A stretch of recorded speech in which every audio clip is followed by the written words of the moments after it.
Glória a Deus. Cumprimento os irmãos com a paz do Senhor.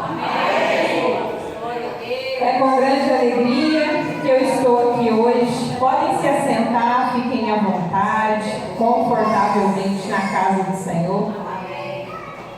Mas é com bastante alegria que eu venho aqui hoje, retornando a esta comunidade que eu não sei se vocês sabem, eu já trabalhei aqui. Alguém se lembra de mim aqui? Quem não sabe, eu sou psicóloga e quando eu comecei a minha carreira profissional, eu era psicóloga da Educação de Conceição do Pará. Então eu vim aqui na escola de São João uma vez na semana, isso há mais ou menos uns 8 anos atrás, porque só que eu me formei tem mais de 10. E eu me lembro que eu vim aqui uma vez na semana que não era nem asfaltado ainda, era uma estrada de terra, e quando me fizeram esse convite, eu vivi quase que uma nostalgia, porque você voltar, mas com uma missão completamente diferente, porque até então eu vinha enquanto psicóloga. De repente você chega enquanto missionária na casa do Senhor. E aí quando eu chego, o pastor Claudiano fala para mim: deixa o Espírito Santo te usar. Fiquei sabendo que você gosta de fazer umas dinâmicas, fica à vontade. Então me senti super em casa e eu quero me sentir livre aqui hoje para ser instrumento do Espírito Santo. Que eu desapareça e que o Espírito Santo venha crescer nesta noite e que todos vocês saiam daqui preenchidos, transbordando da presença do Espírito Santo. Amém? O Senhor já está nesse lugar tão interessante. É uma igreja pequena, mas eu fico andando nessas minhas andanças aí de missões. Já preguei em muitas igrejas, grandes inclusive, e é muito difícil você ver um crente dando glória. E aqui o glória está na boca de vocês. Esse é o crente raiz.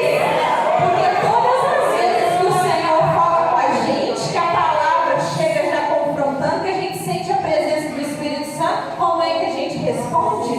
Glorificando ao Senhor. Então que nesta noite vocês não deixem de glorificar e que sintam a presença do Espírito Santo falando aqui profundamente. Amém? Glória a Deus. Eu convido aí os irmãos a já irem abrindo a Bíblia em 1 Reis, capítulo 20. E diante dessa alegria de estar aqui também, quero agradecer aos meus pastores, que estou aqui debaixo da bênção deles, porque a gente sempre que sai de um ministério para o outro, é sempre bom a gente estar debaixo da bênção dos nossos pastores. Sou da Igreja Assembleia de Deus, Ministério de Belém. Sou missionária da nossa igreja e é com grande alegria que eu sempre venho para essas missões, trazendo a palavra. E eu espero que nessa noite essa palavra venha falar profundamente no coração de vocês. Porque enquanto eu orava pedindo ao Senhor por uma mensagem, eu falava: Senhor, o que eu vou falar para esse povo nesta casa hoje? Orava pedindo discernimento, sabedoria, clareza. E aí o Senhor me deu uma frase que será o tema da mensagem de hoje. Os fortes também adoecem. Repete comigo. Os fortes também adoecem. Os fortes também deprimem. Os fortes também deprimem. Os fortes também sofrem. E é em cima deste tema que nós vamos debruçar hoje. Abra sua Bíblia em 1 Reis, capítulo 19. Eu falei 20, mas é 19, o capítulo anterior. 1 Reis, capítulo 19, versículo 1. Quem encontrou, diga amém. Amém. E assim diz a palavra: E Acabe fez saber a Jezabel tudo havia feito e como totalmente matara todos os profetas à espada. Então Jezabel mandou uma mensagem, dizendo a Elias: assim me façam os deuses o que bem quiserem, se de certo amanhã, a estas horas, não puser a tua vida como a de um deles. O que vendo ele, se levantou para escapar com a vida, fugiu, e chegando a Berseba, que é de Judá, deixou ali o seu moço. Ele, porém, foi ao deserto, caminho de um dia, e foi sentar-se debaixo de um zimbro, e pediu para si a morte. Repete comigo essa frase. E pediu para si a morte. E disse: já basta, ó Senhor, toma agora a minha vida, pois não sou melhor do que os meus pais. Pode colocar a Bíblia sobre a cadeira, estende sua mão para cá, outra mão no coração. E nesse momento eu quero orar. Poderoso Deus, Pai amado, Pai querido, usa-me nesta noite como um canal de bênção, para que eu possa ser instrumento da Tua palavra, Senhor, nesta casa. E todo o meu ego, todo o meu orgulho, toda a minha vaidade caiam por terra em nome de Jesus.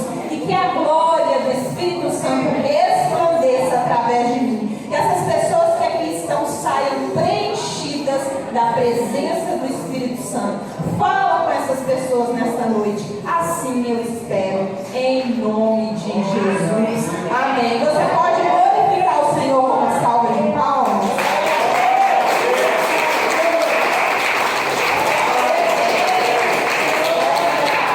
Pode se sentar. Eu já quero começar aqui fazendo um rebuliço na igreja. Que rebuliço é esse? Zona de conforto para o crente, não. Já vou colocar o pessoal aqui em ação, que eu quero que vocês se levantem e eu quero todos os bancos da frente preenchidos. Porque às vezes a gente chega na igreja e a gente quer ficar o quê? Afastado. E eu gostaria que vocês viessem à frente, porque eu quero estar bem próxima para poder falar com o povo de Deus nessa noite. Pode sentar aqui. Pode sentar bem pertinho. Bem pertinho. Ô, glória.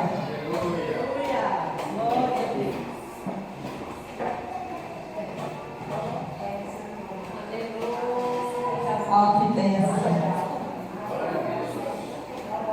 E como eu dizia do tema da nossa mensagem, os fortes também adoecem. Aqui nesse momento do texto, estamos falando de quem? Quando eu digo de uma pessoa que está pedindo a morte. Vocês viram isso aqui no texto? Quem é que estava pedindo a morte? Elias. Quem conhece a história de Elias? Estamos falando aqui de qualquer homem? Não. Estamos falando de um profeta, um homem que era boca de Deus. Presta atenção quem era Elias. Elias era um profeta de Deus, que ele viveu no século 9 antes de Cristo, no reinado de Acabe e Acasias, lá no Reino do Norte. A Bíblia, ela não fala muito a respeito da vida pessoal e familiar de Elias. Você não vê isso nas Escrituras. Mas o que você vê dizer aqui é que ele era um tisbita, que ele morava em Gileade, na terra de Gileade, que ficava no leste do Jordão. E de acordo com a palavra, Elias foi um profeta enviado por Deus para o povo de Israel com uma responsabilidade muito grande. Qual que era a responsabilidade de Elias? Tirar aquele povo que estava vivendo debaixo de uma idolatria muito grande. A idolatria do deus Baal-Melcate, mais conhecido como Baal. E naquele momento que ele é enviado para poder mostrar para o povo de Israel quem que era o Deus daquele lugar, Elias, ele enfrentou um processo muito difícil na vida dele, gente. Mas era muito difícil. Porque ele estava diante de um reino muito perverso. Porque quem era Acabe? De acordo com a palavra, Acabe, de acordo com a Bíblia, foi o rei mais perverso que Israel já teve. E ali naquele momento, o Senhor levanta Elias como um profeta para poder chegar àquele lugar e mostrar para aquele povo quem era o Deus deles, que não era Baal. Que quem plantou esse Deus Baal ali junto àquele povo de Israel? A perversa Jezabel. Quem era Jezabel? A esposa de Acabe. Jezabel, quando se casou com Acabe, ela fez um acordo. Ela falou: vou me casar com você, mas eu preciso que você continue me permitindo adorar o meu Deus Baal. E não só adorar o Deus, ela exigiu que o marido Acabe construísse santuários para que ela e o povo pudessem continuar adorando aquele Deus ali em Samaria. Jezabel fez com que Baal praticamente se tornasse uma doutrina, uma religião naquele povo de Israel. E o povo começou a ver Baal como o Deus da fertilidade, como o Deus da chuva. Presta atenção nisso, olha como que a palavra é minuciosa. Baal era conhecido como Deus da fertilidade, o Deus da chuva. O Senhor levanta Elias, que é o profeta, que o seu nome no hebraico diz de quê? Jeová é Deus. Quando ele levanta Elias, a primeira coisa que ele faz é falar para ele: vai até Acabe e fala para ele que nos próximos anos não cai uma gota de água nesse lugar. Não vai cair nem orvalho na terra. O povo estava na seca, na fome, porque Deus já estava mostrando para aquele povo quem que era o Deus do lugar. Porque Baal não era o Deus da chuva. Deus falou assim: se ele é o Deus da chuva, eu quero ver se vai chover nesse lugar. Não caiu uma gota de água ali. Não caía orvalho sequer. O povo estava numa secura absurda. O povo estava perecendo de fome, mas ainda assim continuavam adorando ao Deus Baal. Porque a perversidade do coração de Jezabel era tamanha que ela continuava com essa doutrina. E não ficou sozinha. Levou um monte de profetas lá da sua terra, de Tiro e Sidom, para poder ser implantado lá em Israel, para adorar esses deuses. Tinham 850 profetas naquele lugar, adorando ao Deus Baal. E no momento em que o Senhor levanta Elias, fala para ele dar o recado para Acabe, de que não vai chover naquele lugar. Choveu ou não choveu? Não choveu, porque Deus, quando Ele fala, Ele cumpre a sua palavra. Só que naquele momento que não cai a chuva, o Senhor, temendo pela vida de Elias, o que Ele fala para ele? Foge. Não fica aí. Por que ele não podia ficar lá? Porque Jezabel estava perseguindo os profetas do Senhor. Aqueles que não eram adoradores de Baal, ela mandava matar. Então o Senhor fala para ele: sai daí. O Senhor manda ele também se abrigar na casa da viúva, não foi? A viúva que tinha um filho em casa. E ali Elias entra com a provisão diante da unção que ele tinha na casa daquela viúva. Faz o que transbordar? O azeite na botija. Aquela mulher que achava que ela não tinha condições nem para ela, aquele homem que era um profeta de Deus. Vocês estão entendendo que eu estou falando de qualquer homem? Não era qualquer profeta, era um homem que era segundo a boca de Deus. O que ele falava era como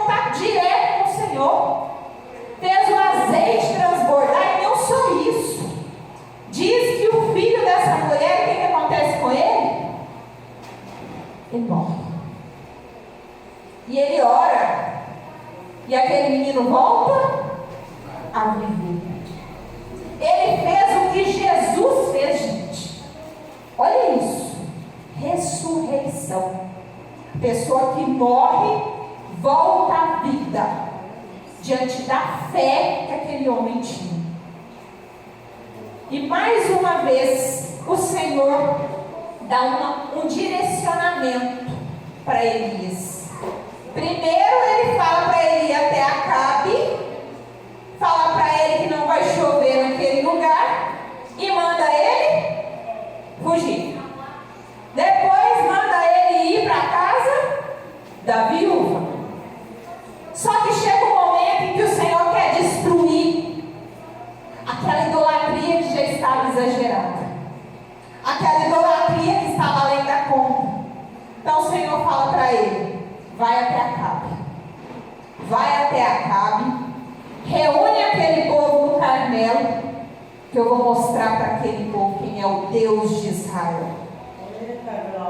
E assim Elias faz. Gente, se coloca no lugar de Elias. Ele era um. Ele era um. Em meio a uma mulher com um reino perverso junto com seu marido, diante de 850 profetas adoradores de um tal Deus de fertilidade. E ele chega com a missão de provar que o Deus dele era o Deus daquele lugar. Que força aquele homem teria se não fosse pela unção do Senhor? Então quando ele chega, primeiro ele cruza no caminho com quem? Com o mordomo de Acabe, Obadias. Ele era o mordomo de Acabe, só que ele era um homem temente a Deus. Então Acabe fala para Obadias, Elias: dê um recado para Acabe, que eu quero me encontrar com ele. Só que Obadias sabia diante de quem ele estava, que era Elias, que era o profeta do Senhor. Ele temeu pela própria vida. Ele falou: você está ficando doido? Como é que eu vou falar isso se a Jezabel e Acabe está mandando perseguir os profetas? Eu vou falar que você está aqui, eu estou escondendo um monte de profeta.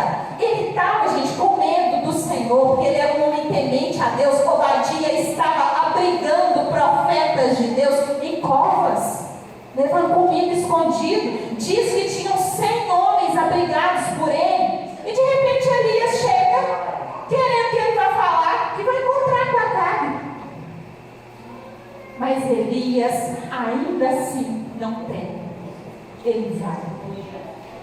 Quando ele chega diante de Acabe, presta atenção. Acabe olha para ele. O que Acabe fala? Elias, és tu o perturbador de Israel? É isso que acontece com o crente quando ele se levanta para falar de Deus. Você chega lá fora, o povo vai assim: ah lá, crente chata. Chegou o povo que adora Deus. Chegou o povo que só fala de Deus. Porque todas as vezes que você começa a falar do Senhor, você provoca as pessoas que ainda não conhecem da verdade, que ainda não conhecem quem é o Senhor. Todas as vezes que você começa a evangelizar na sua casa, as pessoas viram a cara para você. E você começa a vestir de forma mais decente, as pessoas vão olhar para você com recriminação, porque o perturbador começa a ser exatamente quem anda certo. Quem anda no caminho se torna errado, e quem está errado se tornou certo. Então Acabe vira para ele e fala: és tu, Elias, o perturbador de Israel? E vocês acham que isso intimidou Elias? Não. Ele falou: eu? Perturbador aqui é você e a tua casa. Perturbador aqui é você e sua casa. E diante do Deus que eu sirvo, eu estou aqui para te falar uma coisa: reúne esse povo todo de Israel no Carmelo, que eu vou mostrar para esse povo hoje quem é o Deus desse lugar. Acabe olha para aquela situação e fala: o que ele está falando? Assim, reúne os seus profetas, os 850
Porque era um homem de unção. E quantas pessoas aqui são como Elias? Gente de unção, gente que tem intimidade direta com o Senhor, gente aqui que é profeta do Senhor nos tempos de hoje, gente aqui que tem boca de profeta e profetiza na vida dos filhos, profetiza na vida das pessoas, porque tem unção também. A unção permanece nos dias de hoje. O Senhor continua utilizando de profetas para falar com o povo. E aí, quando o povo vê a proposta de Elias, eles acharam aquilo maravilhoso. Olha o que ele está propondo. Ele é um só, diante de 850. E o que Elias propõe? Tragam 2 bezerros. Vocês, com seus deuses aí, vocês vão colocar aqui a oferta de vocês, o holocausto. Eu vou colocar o meu de cá. Aonde o fogo cair, é o Deus que habita nesse lugar. Olha isso. 850 homens adorando, louvando, cantando para o Deus Baal. E Elias sozinho para adorar o Deus dele. Esperar que o fogo caia em algum daqueles holocaustos. E assim fizeram. Começou com os profetas de Baal. Fizeram o holocausto. E diz a palavra que aqueles profetas louvaram, cantaram, bateram palmas, chamaram, adoraram, gritaram, cantaram e nada do fogo desceu. E quando Deus está conosco, a certeza da glória é tão grande que Elias zombava daqueles profetas. Ele zombava. Ele chegou ao ponto de falar assim: ué, será que Baal está dormindo? Será que o que está acontecendo com Baal? Será que ele é surdo e não está escutando? O que ele está querendo dizer para aquele povo? O Deus de vocês não come, o Deus de vocês não escuta, o Deus de vocês não fala. Para de ficar adorando esse Deus que não existe. E diz a palavra que eles ficaram até o meio-dia e desceu o fogo naquele lugar? Não. Nada aconteceu. Então Elias vai para o holocausto dele. Pega ali seu bezerro. Olha a unção e a ousadia. Cava uma vala em volta do seu holocausto. E afronta ainda mais aquele povo. Porque ele pega 12 litros de água num lugar que estava tendo seca, gente. Aquele povo olha para aquilo e fala assim: esse cara está ficando louco. A gente não tinha água, ficou sem chover aqui 3 anos. Agora ele quer que caia fogo num lugar que ele está jogando água. Por que ele está jogando água em cima daquele holocausto ali? Porque aonde tem água vai pegar fogo. Lenha molhada pega fogo. Então ele manda jogar água uma vez. Ficou satisfeito? Não. Joga mais. É a certeza da propriedade do Senhor. Joga de novo. Segunda vez, jogaram mais água. Ficou satisfeito? Não. Mandou jogar mais água. E diz que tinha tanta água que encheu a vala que estava ao redor do holocausto de água. E naquela hora que estava tudo cheio de água, o que ele faz? Ele clama a Deus. Ele faz a prece inteligente, que é o que o crente precisa aprender a fazer, parar de adorar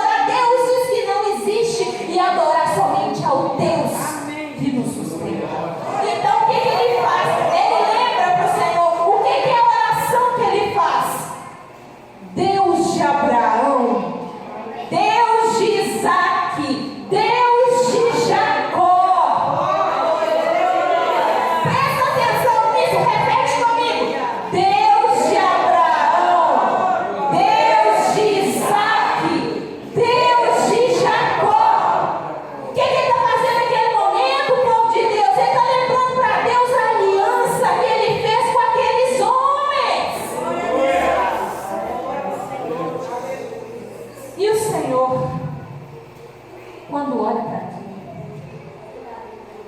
cai fogo do céu. Queima aquilo tudo. E naquele momento o povo vê quem era o Deus de Israel. Presta atenção. O Senhor está falando aqui com muitas pessoas hoje. São pessoas de fé, são pessoas tementes, mas que já estão desacreditadas, sem força, sem esperança. Mas eu estou aqui para te lembrar que o Deus que fez aliança com Abraão, com Isaac e com Jacó, Ele tem aliança com você também. Nós somos descendentes. E aí, naquele momento que aquele fogo queima, aquele povo entende quem era o Deus daquele lugar.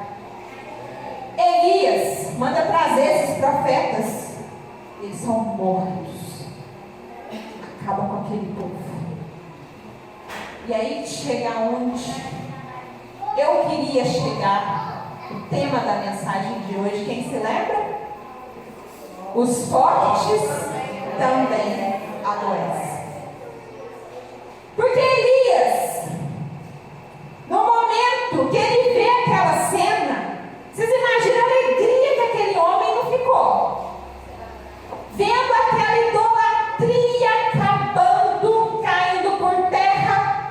E aí ele sai todo feliz. Isso aí na minha tradução, tá? Não está escrito isso na Bíblia não, mas só para vocês entenderem. Ele todo feliz com a situação que está acontecendo.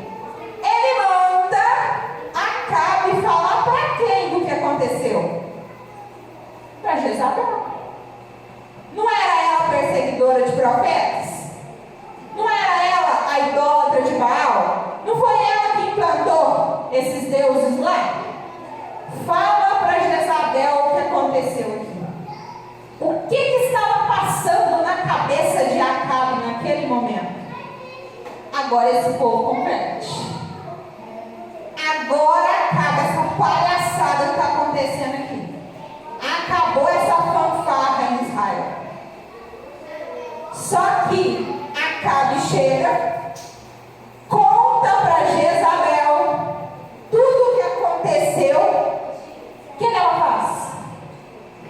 A perversidade do coração da mulher era tão grande, a dureza era tão grande, que ela, ao invés de se converter, o que ela faz? Ela manda um mensageiro falar assim: assim como fizestes com os profetas, vai acontecer com você também, Elias. A mulher continuava acreditando ainda naquele Deus que não existia. E ela jura aquele homem de morte. Pensa na frustração do profeta. Ele que achou que estava tudo resolvido. Somos nós os crentes que muitas vezes estamos lutando por algumas almas, né? A pessoa está caída. Você vai na casa dela, faz visita, ora de madrugada, levanta a pessoa, tira ela da cova, jejua com a pessoa, traz ela para a igreja. E na hora que essa pessoa levanta, ela olha para você e ainda vira as costas. Fala mal do pastor, fala mal da igreja. Na hora que converte, vai para outro lugar. E aí o crente sofre porque faz igual quem? Elias. Expectativa demais. Os fortes adoecem na maioria das vezes porque a expectativa está lá em cima. Deixa eu contar uma coisa para vocês. Expectativa é uma coisa que foi feita para ser frustrada. Porque todas as vezes que colocamos expectativas demais em alguma coisa, é sinal de que o nosso coração está lá. E o nosso coração deveria estar nas expectativas? Nosso coração deveria estar voltado para o Senhor, porque toda honra e toda glória é para Ele. Mas ainda assim tem horas que nós pensamos que o mérito é nosso. Ainda acreditamos nisso. E aí ficamos presos nessa expectativa que é gigante. E no momento que essa expectativa, gente, fica muito grande, o que acontece? Eu começo a ouvir demais o meu coração, ouvir as minhas emoções, ouvir os meus pensamentos. E quando eu dou força demais para os meus pensamentos, o que eu paro de ouvir? A voz de Deus, do Espírito Santo. Todas as vezes que eu dou força demais porque eu penso, eu acredito que os meus pensamentos são reais, eu acredito que o que eu sinto é real, e dessa forma eu vou ficando cada vez mais afastado da presença do Senhor. A intimidade que eu tenho com Ele vai ficando fragilizada, porque eu vou dando tanta força para o que eu estou sentindo, que eu paro de ouvir o que eu preciso ouvir. Isso aconteceu com Elias. Ele não era um homem que ouvia Deus, tinha contato direto. Deus mandou ele fugir naquele momento. Preste atenção. No primeiro momento, a palavra não falou para ele ali, Deus não falou para ele, vai até Acabe e fala que eu não vou mandar mais chuva. Ele ouviu a voz de Deus, ele foi lá e fez, deu um recado. De repente o Senhor fala para ele, agora você vai fugir daí, vai para a casa da viúva. Ele foi lá, fez. De repente, Deus manda falar para ele, agora você vai reunir os israelitas do Carmelo, os 850 profetas. E ele foi lá e fez. O Senhor desamparou Elias em algum desses momentos? Porque todas as vezes que eu estou andando conforme a obediência do Senhor, eu não tenho desamparo. O Senhor manda socorro todas as vezes que eu estou andando no caminho. Quando eu faço aquilo que o Senhor me pede, quando eu faço aquilo que o Senhor me direciona, não tem como dar errado. Porque a palavra não te fala que você não vai ter aflição. Neste mundo tereis aflição, mas tenha bom ânimo. A palavra também nos fala lá em Isaías o quê? Quando passares pelos rios, não submergirão. A palavra não está dizendo que você não vai passar, não é uma condicionalidade. Não está escrito lá assim, se você passar pelo rio, está falando quando passar, ou seja, você vai passar. Você vai passar luta, vai passar prova, vai passar dificuldade, mas o Senhor está falando, eu vou passar com você, eu vou mandar socorro. Quando Ele está falando quando passares, Ele vai segurar na sua mão. E ali, naquele exato momento dessa palavra, quando Elias vai para esse lugar, o Senhor não tinha mandado ele para lá, nem foi por conta própria. Por que ele foi? Foi porque parou de ouvir a voz do Espírito Santo e começou a ouvir o que vinha do coração. Começou a ouvir pensamento. Somos nós que muitas vezes dizemos ser cristãos, e como é que a gente está direcionando a nossa vida? Pelos nossos achismos, pelos nossos ídolos. Porque basta passar pela prova e pela dificuldade, que aí o crente começa a arrumar umas idolatrias meio doida. É a simpatia não sei do que, é a cartomante não sei das quantas, é o signo, o zodíaco.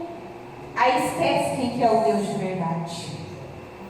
Começa a idolatrar até pessoas na internet. Porque idolatria, às vezes, a gente fica achando que é só de santo, né? Fica julgando o povo da igreja, às vezes os católicos, e às vezes a gente esquece que nós também estamos idolatrando até mesmo pessoas que estão próximas a gente. Porque idolatria é amor excessivo, admiração excessiva. Às vezes você está idolatrando até seu filho na sua casa, não está sabendo. Quantos reizinhos da casa, quantos meninos hoje em dia que mandam dentro de casa, e a mãe e o pai achando aquilo bonito.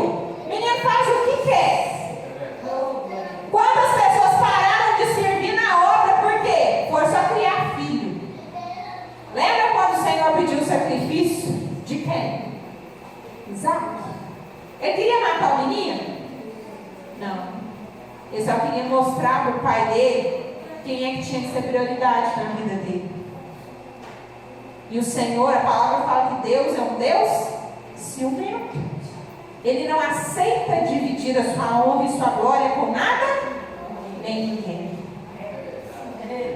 Então aqui nesse momento, Elias, ouvindo demais o seu coração, os seus pensamentos, ele chega a um ponto que agora eu vou falar não enquanto missionário, eu vou falar enquanto psicólogo. Se vocês pegarem as queixas que Elias começa a apresentar para Deus, se você pegar um manual diagnóstico de psiquiatria, a gente poderia dizer que ele está num quadro de depressão ou de síndrome de burnout. Não sei se vocês já ouviram falar de síndrome de burnout. Síndrome de burnout é aquela síndrome do esgotamento. A pessoa não está aguentando mais.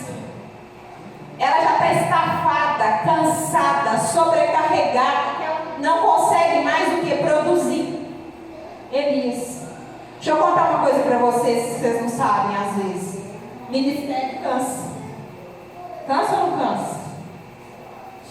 Ministério sobrecarrega. Porque as pessoas esperam demais de quem serve aqui.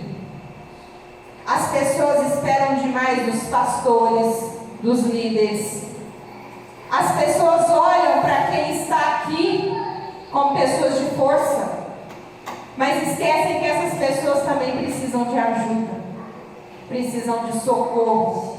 São pessoas que também adoecem. E aí, se você cruza com o pastor, cruza com o líder espiritual na rua, se ele estiver com a cabeça mais baixa, você muitas vezes não tem a capacidade de se compadecer da dor daquela pessoa, porque você só olha para o seu julgamento. Esquece que aquela pessoa é ser humano assim como você.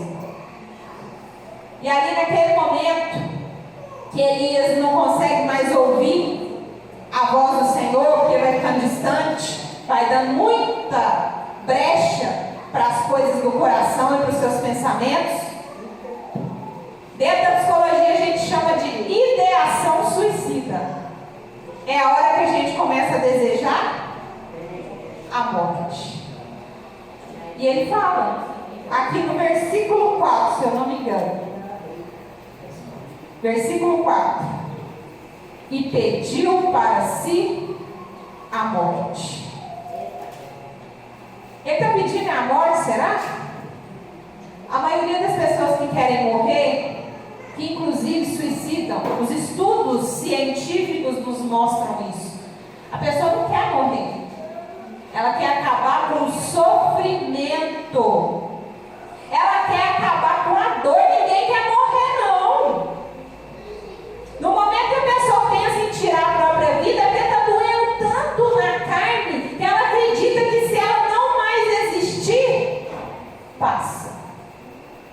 Por isso que o depressivo é muito comum ele querer ficar só dormindo. Fica deitado o dia inteiro. Enquanto eu estou dormindo, eu não estou sofrendo. Enquanto eu estou dormindo, eu não estou pensando. Enquanto eu estou dormindo, eu não vejo as coisas. E isso aconteceu também com Elias, porque diz a palavra que ele deitou e dormiu. Ele deitou e dormiu porque enquanto ele dorme, ele não está o quê? Perecendo, esmorecendo. E quantos de vocês estão aqui dessa mesma forma, desanimados? Pessoas aqui sem ânimo para sair da cama. Pessoas aqui sem força para arrumar a própria casa. Sem força para começar mais um dia.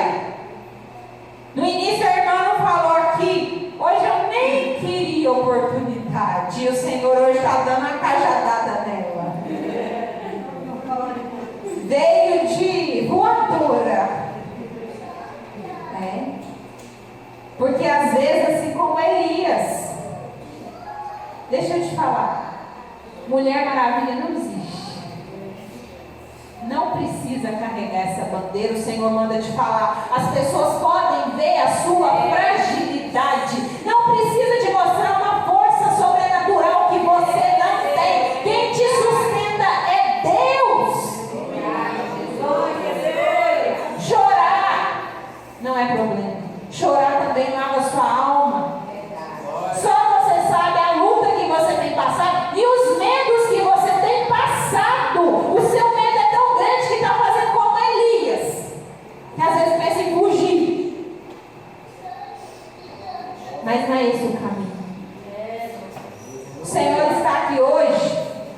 te dá refrigério. Jesus, é verdade. Te dá refrigério. Verdade. Mulher Maravilha não existe. Verdade. E as mulheres hoje têm levantado muito essa bandeira. Deus. O empoderamento feminino tem acabado com a nossa sociedade.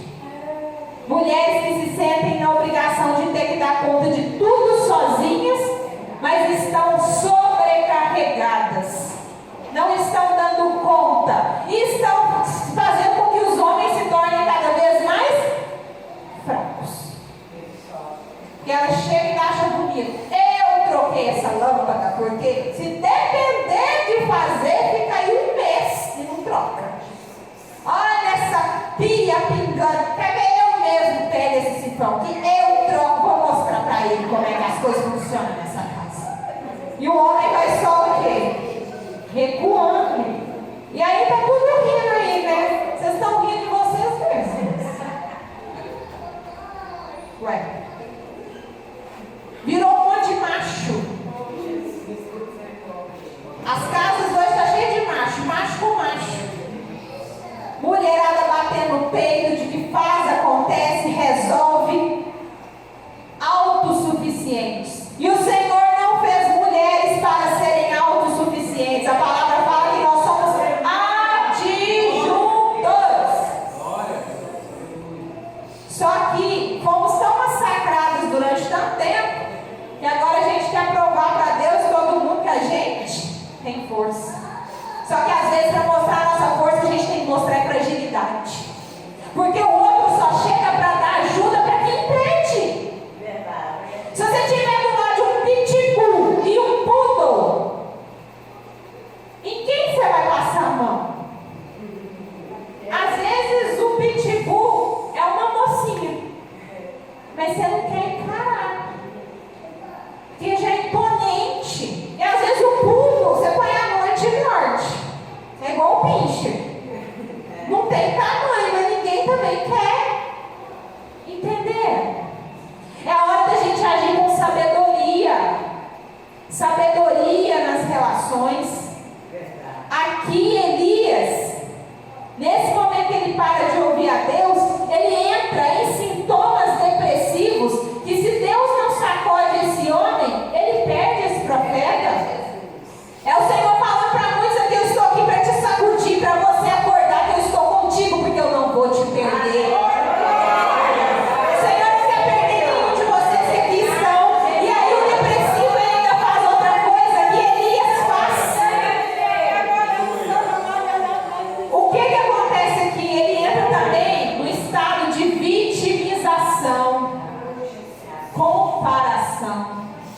Ele fala: já basta.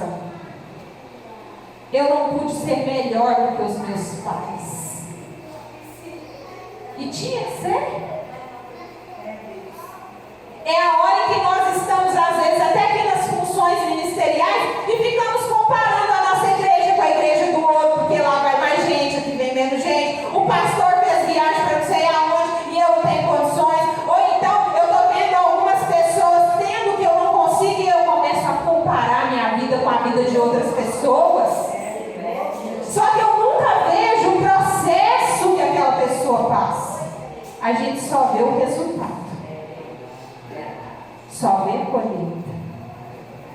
E o Senhor está aqui hoje para nos sacudir.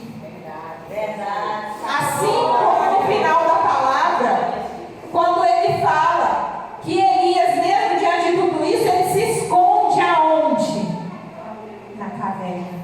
Somos nós que muitas vezes nos deixamos levar por essas emoções que nos assolam, que a gente esconde na nossa caverna, que muitas vezes é o nosso quarto, é o videogame, é a novela, é o celular. Vira minha caverna, eu me escondo ali porque eu estou vivendo o meu mundo imaginário, eu estou fugindo da realidade. Só que essa caverna que a gente vive deveria ser lugar de reflexão, lugar de oração, lugar para a gente voltar para a intimidade com Deus. Porque Deus não está no barulho, Deus não está na confusão. Porque é assim que está escrito ali na palavra. Deus não mandou o vento, não mandou o terremoto e Deus estava lá? Não. veio a brisa leve. E aí Elias viu a hora de sair para fora. Somos nós que muitas vezes queremos bênção do Senhor no meio da muvuca e da confusão. Ali não habita o Espírito Santo. O que vem de Deus para a nossa vida, escuta isso, irmão, o que vem de Deus para a nossa vida não traz confusão, traz paz. O que vem de Deus para a nossa vida acalma o coração.